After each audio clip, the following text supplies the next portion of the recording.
आपने जो है राजस्थान में एक रैली में एक कांग्रेस के मैनिफेस्टो पर एक डायरेक्ट अटैक किया। आपने ये तक कहा कि इनका एक स्कीम है जिससे कि ये वेल्थ डिस्ट्रीब्यूट करना चाहते हैं, ये पता लगाना चाहते हैं किसके पास कितनी जमा पूंजी है, किसके पास कितना पैसा है, किसके पास कितना सोना है, सिल्वर है, चांदी है, और उसको वो मुसलमानों में और घुसपैठियों में बांट देना चाहते हैं। क्या ये थ्रेट इतना रियल है? क्या आपको ऐसा दिखता है?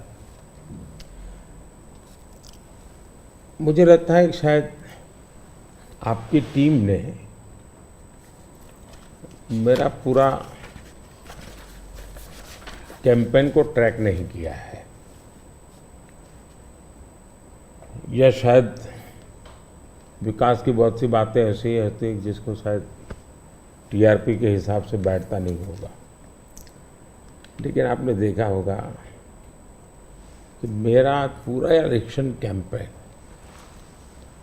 दो चीजों पर केंद्रित है। एक, हमने समाज कल्याण को लिए, लोक कल्याण के लिए क्या काम किए, और सबसे बड़ा फर्क है और सरकारों में ये सरकार में, वो ये है कि लास्ट माइल डिलीवरी ये हमारी विशेषता है। नीतियाँ तो कोई सरकारें बनाती है, कोई सरकार बुरा करने के लिए तो आती नहीं है, अच्छा करना चाहती है। लेकिन कुछ लोगों को अच्छा करना आता है, कुछ लोग अच्छा होने का इंतजार करते हैं। मैं ऐसा हूँ कि मेहनत करके जो अच्छा हो करूँ, मेरा हमेशा ऐसा रहा है। अब देखिए, मैं चुनाव में लगातार बोल रहा हूँ कि हमने गरीबों के लिए 4 करोड़ घर बनाए। मैं इतना लोगों को कहता हूँ कि आप इस चुनाव प्रचार में जाएं तो मेरी मदद करें कि जिसके घर बनाना भी छूट गया हो, हर गांव में एक तो निकलेंगे, उनकी सूची में भेजो, ताकि जैसे ही मेरा तीसरा टर्म शुरू होगा मैं इस काम को आगे बढ़ाना चाहता हूँ। 3 करोड़ घर और मैं बनाना चाहता हूँ। अब आयुष्मान भारत योजना दुनिया की सबसे बड़ी health insurance and health assurance की स्कीम है ये जी।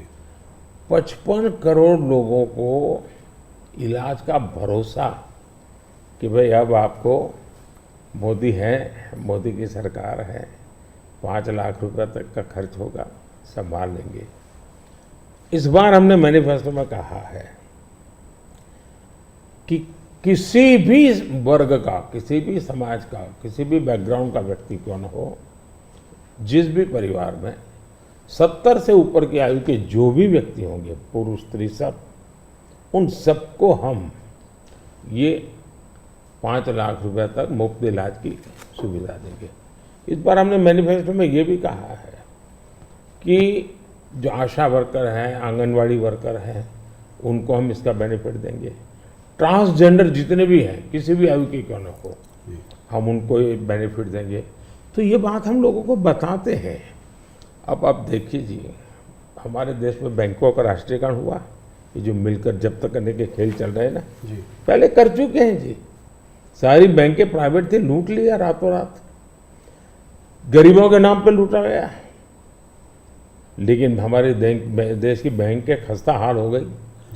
आधे से अधिक आबादी ऐसी थी कि गरीबों के नाम बैंक तो लिया, लेकिन बैंक खाता नहीं था।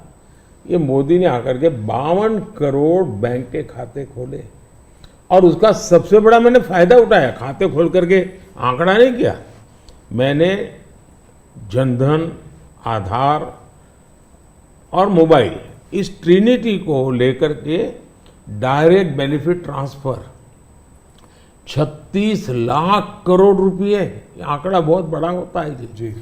36 लाख करोड़ रुपए डायरेक्ट बेनिफिट ट्रांसफर लोगों के खाते में गए।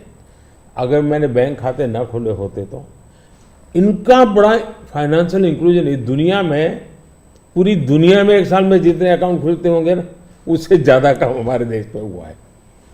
जल जीवन मिशन हमारे देश में जी 3-4% घरों में भी घर में नल से जल आता था, वो भी ज़्यादातर अर्बन लोकेलिटी में।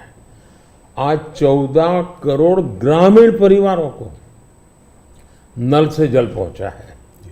अब ये सारे काम है 25 करोड़ लोग गरीबी से बाहर ऐसे ही नहीं आए जी।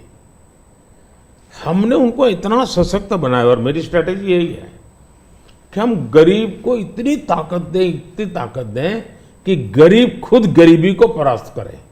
और जब गरीब अपने मेहनत से गरीबी को परास्त करता है ना, उसके बाद उसको गरीबी में वापस नहीं जाना ये संकल्प बन जाता है और वो देश की शक्ति बन जाता है। आज हमें फायदा है, 25 करोड़ लोग गरीबी से बाहर आए, बहुत बड़ा अचीवमेंट है जी। दुनिया इसकी तारीफ कर रही है जी और ये एक मॉडल बनेगा। ये जो डेवलपिंग कंट्रीज है उनके लिए मॉडल बनेगा जी।